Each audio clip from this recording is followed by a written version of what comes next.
Jnanakosha, Puranas.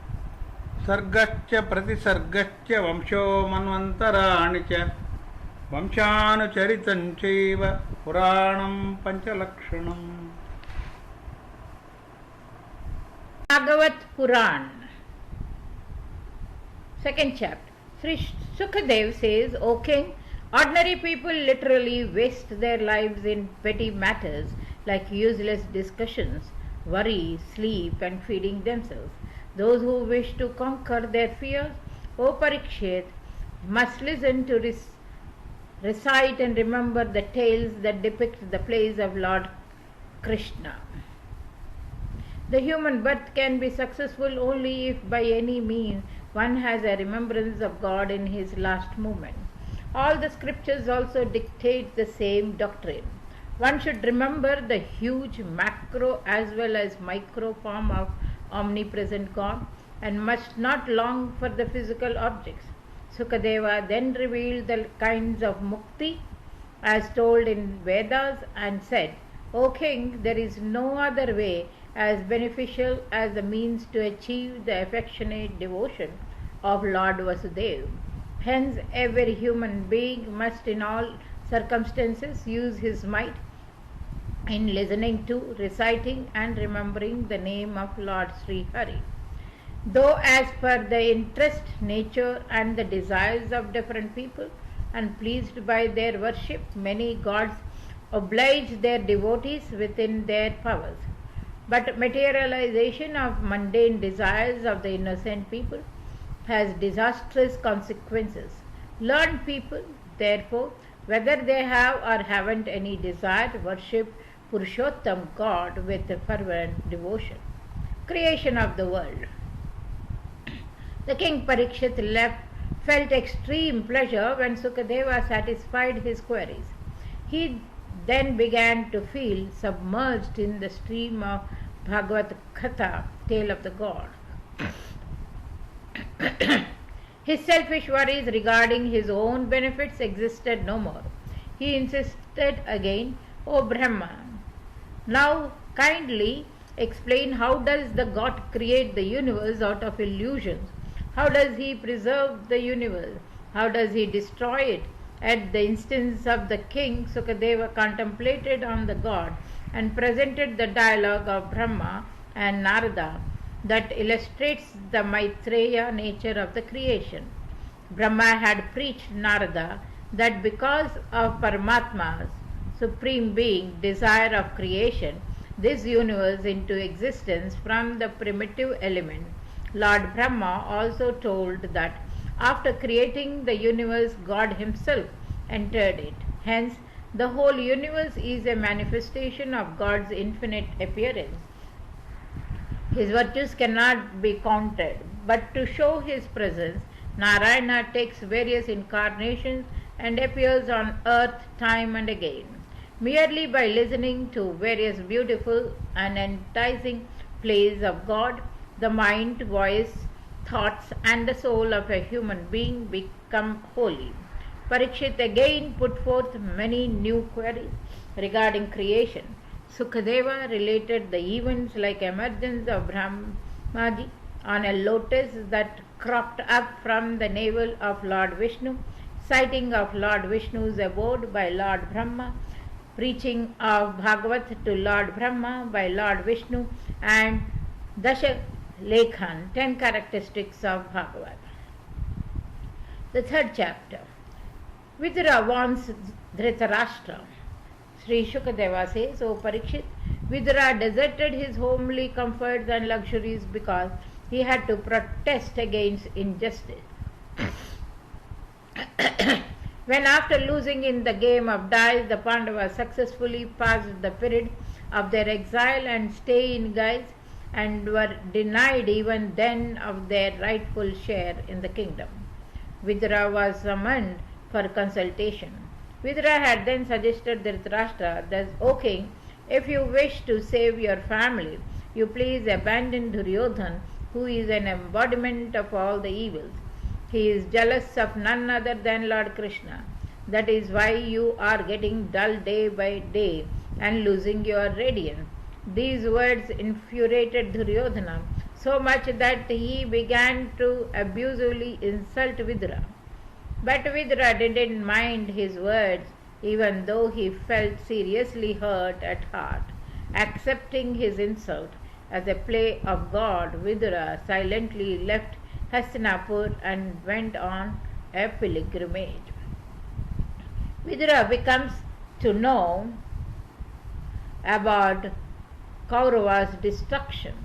Traveling through various pilgrimage places, Vidura reached Prabhas region, where he got the news of total destruction of the Kauravas. This news deeply moved him. In search of solace, he continued to wander from one place of pilgrimage to another place. During his wandering, when he reached the banks of the river Yamuna, Vidura met Uddhava, the selfless and calm server of God. They both met affectionately and inquired about the well-being of each other. They were both reflecting on the place of Lord Krishna and feeling extreme joy.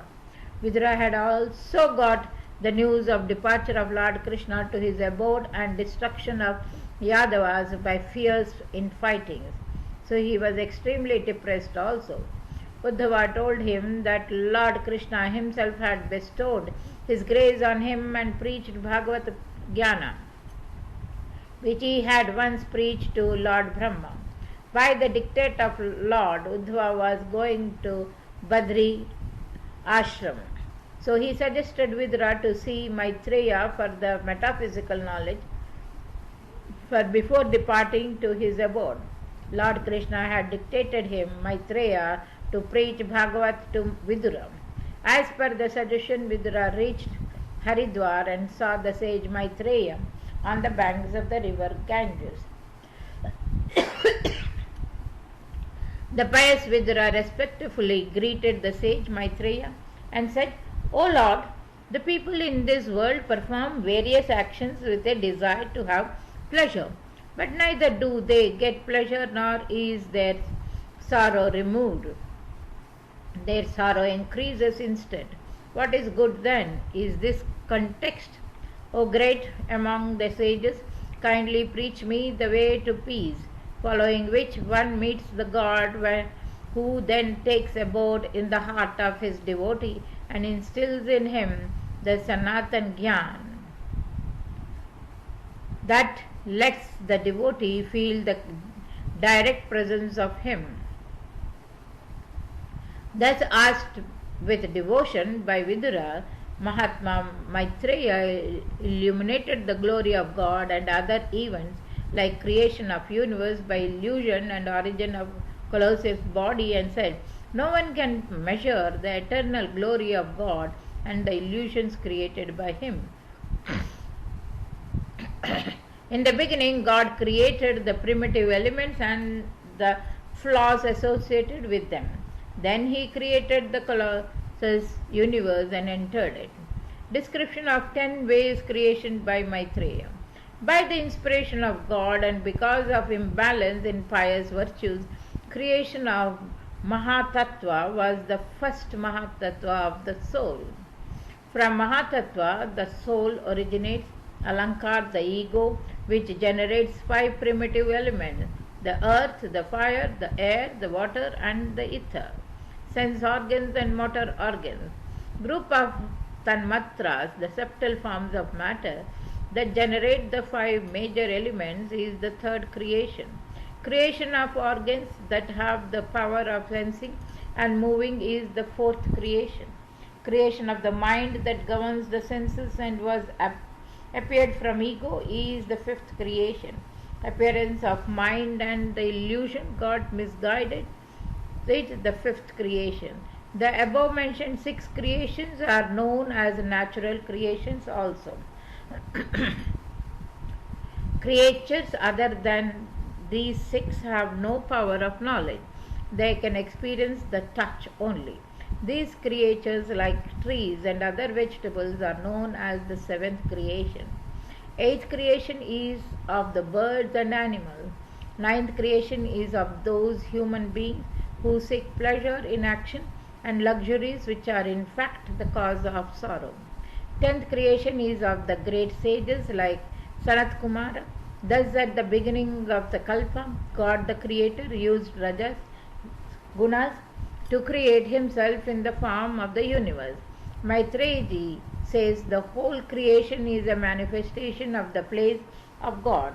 That omnipotent God created the universe just by his wish and for the sake of his play. For the extension of the creation, Lord Brahma wished and created 4 sons, Sanak, Sanananda, Sanatan and Sanat Kumar. Thereafter, with a desire to create world, Lord Brahma ordered them to produce population. But Lord Brahma's sons had no interest in worldly affairs. Lord Brahma therefore cursed them to remain in children's form forever. Then from Lord Brahma's eyebrows appeared a baby, blue-red in color. The baby appeared in 11 forms and began to cry immediately after his arrival. Lord Brahma consoled him. Don't cry, my son. You will be named as Rudra. So the 11 forms of the baby came to be known as 11 Rudras. Rudranis, female Rudra, were also created. From Tamas Prakriti, malignant nature, Rudra created the ghosts, the spooks, the spectres, the devils, lemurs. Afraid by their appearances, Lord Brahma prayed Rudra, O Mahadeva, please stop creating such formidable organisms. They are already enough in number. Now you please undertake penance to comfort all the creatures. Thereafter, Lord Brahma created 10 more sons, Marichi, Bhrigu, Kratu, Pulaha, Pulasya, Angira, Atri, Vasishtha, Daksha and Narada. 9 out of them took permission for the creation of their offsprings, but Narada accepted celibacy and resolved to preach Bhagavat Bhakti, devotion for God. For the continuation of the creation, Lord himself appeared as a female from the left hand and a male from the right hand of Lord Brahma. Those males and females forms were named Manu and Satarupa respectively. They were the first in the whole creation to copulate and bring about sexual reproduction. They begot 2 sons, Priyamprata and Uttanapada, and 3 daughters, Devahuti, Akuti and Prasuti. As the primitive king, Manu was the foster of the earth. By then a demon named Hiranyaksha abducted the earth and hid it under the abysmal depth of the ocean, causing worries for Lord Brahma.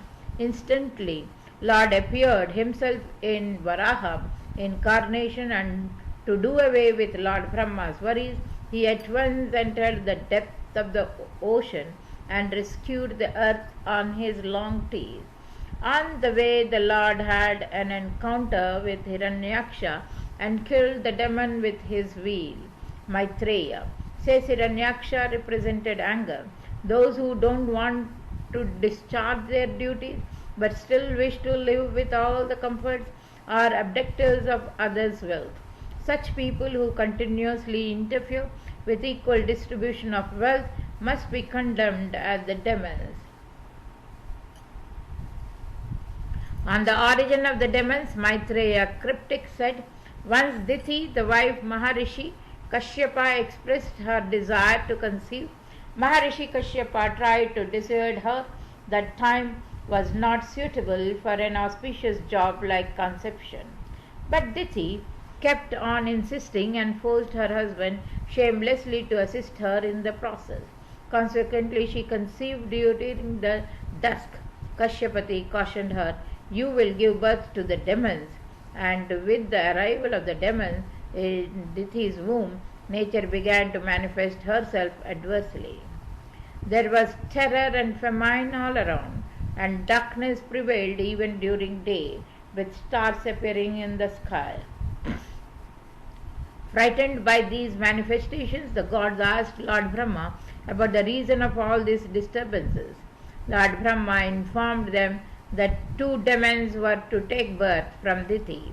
Those two demons, told Lord Brahma, were the two gatekeepers, Jai Vijay, of the Lord's abode. Once Sanakadi Kumar had gone to Vaikuntham to see God, but those two gatekeepers didn't let them in. Sanakadi tried thrice, but only to be stopped every time by those two gatekeepers at the gates. Hence, Sanakadi Kumara cursed them to take birth on earth as demons. Those who two gatekeepers of God's abode, Jai Vijay, appeared first as Hiranyakashipu, second time as Ravana and Kumbhakarna, and third time as Dantavakra and Shishupala. Sage Kardam. Continuing the process of creation, Brahma produced Sage Kardam from his shadow and asked him to observe penance first. Therefore, Brahma dictated Kardam to acquire physical strength and the strength of his sense and undertake the process of creating his offspring. As per his father's dictate, Kardam observed severe penance, pleased by himself, selfless penance. God asked Kardam to seek a boon. Kardam said, Lord, all the things in the world are ephemeral, only you are eternal. It will be an abuse of the intelligence to beg for some ephemeral thing from an eternal God. Overwhelmed by Kardam's plain words, God said in benediction, on the third day from now you will be married to Devahuti, the daughter of Manu. 9 daughters will take birth in your home. I will myself appear as your son. Saying this, God disappeared. As per the boon, Kardam got married to Devahuti, the daughter of Manu. Their formal marriage was the first of its kind in the creation, adopted as a religiously accepted means for continuation of life. Donating their daughter Devahuti to the sage Kardam, Manu and Satrupa returned to their abode. As Mata Parvati used to serve Lord Shiva, similarly Devahuti served Kardam with dedication. Once the sage Kardam noticed that Devahuti has aged and shriveled by harsh living, pleased by her dedication, Kardam asked her to seek a boon. Devahuti only begged that there should never be any lethargy in any service on her part towards him. Pleased again by her pure feelings, Kardam provided her with heavenly luxuries. Together they enjoyed those luxuries for many years, during which 9 daughters were born to them. All those daughters symbolized the Navavidha Bhakti, 9 kinds of devotion, and were married to 9 Prajapatis like Marichi. Thus Kala was married to Marichi, Anusuya to Atri, Shraddha to Angira, Havibhu to Pulasya, Gati to Pulaha, Shanti to Atharva, Krita to Kratu, Khyati to Bhrigu, and Arundhati was married to the sage Vasistha. Lord Kapila. Married life of Kardam and Devahuti is a lesson for all the civilized couples of the world. Abiding to the limits of human behavior in married life is a guarantee for the well-being of the couple. Without religion and morality, a man is not more than an animal. Kardam and Devahuti followed strict rules to welcome the arrival of eternal God. Thus, in due time, God appeared as their son. With his arrival, the gods showered flowers. Lord Brahma, along with his sons, welcomed the god and said, O pious daughter of Manu, Sri Hari has arrived as your son. He will destroy the lust and illusion and will preach his own philosophy. He will be known in the world as Kapila. Worshipping the Lord Kapila, sage Kardam said, O Lord, by your grace I am free now from all the 3 obligations, and all my desires are now granted. With these words, Kadam took to asceticism. Lord Kapila preaches metaphysical knowledge to Devahati. Mata Devahati prayed for Lord Kapila to preach the way for the benefaction of the soul, which is attached with empirical body. Lord said, O Mother, Adhyatma Yoga, spiritual conjugation, is the main way of benefaction for the human beings. With the devotion for me, soul becomes self-knowing. Total devotion of the soul in my form and virtues and listening my tales unmistakably show devotion. This leads to an inseparable rapport between my devotee and me. This is the greatest benefaction for the humans. The world is like an ocean of death, and I cause salvation of those who give up all their lusts and recite my name with a fervent devotion. This whole nature has different forms, but it is empirical and constantly changing. It has 24 divisions, 5 major elements: ether, air, fire, water, and earth, 5 souls: sounds, touch, appearance, fluid and smell, 5 sense organs: eyes, nose, ears, tongue, and skin, 5 motor organs: mouth, hands, legs, penis, and bones,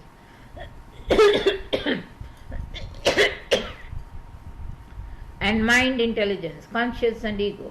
That omnipresent Purusha, an epithet of God, voluntarily accepted Prakriti, an epithet of female form. From her various virtues, Prakriti created various creatures that corresponded exactly to the virtues that caused their creation.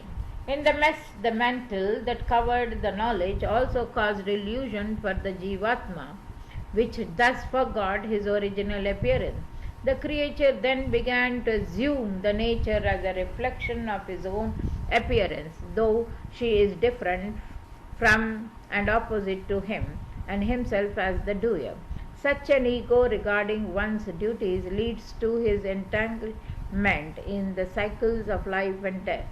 Differentiating between the Prakriti and Purusha and experiencing their real appearances respectively, introspecting sages have had a sight of the Supreme Being through their conscience and achieved the unparalleled Brahma Pada. Lord Kapila says, through the union of the sperm and the ovum, the human body appears as a lump in the womb. His body forms completely within 6 months, sense organs develop thereafter. 25th element, the soul, then enters the human body. With that, the body begins to experience hunger and thirst.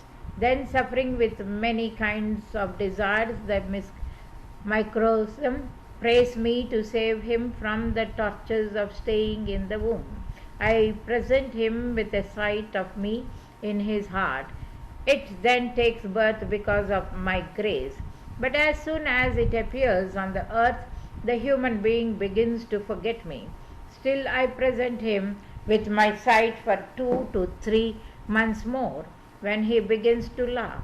But people around him think that he is laughing for his mother. Nobody reminds him of me in his childhood.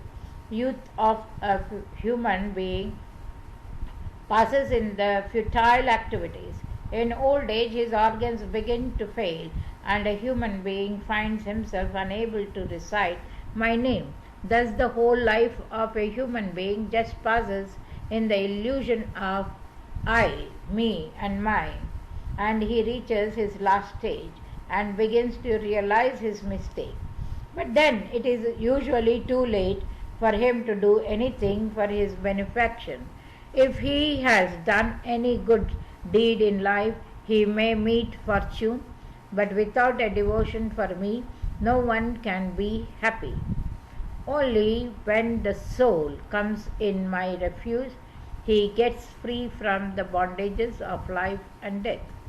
Maitreyi says, O Vidura, thereafter Devahuti concentrated her mind in the divine appearance of Sri Hari as presented by Lord Kapila. At once she got free from all the sufferings she got a sight of God in her conscience, and her body transformed into a holy river. The place where Mata Devahuti received salvation is still known as Siddhipada. It is a renowned place of pilgrimage.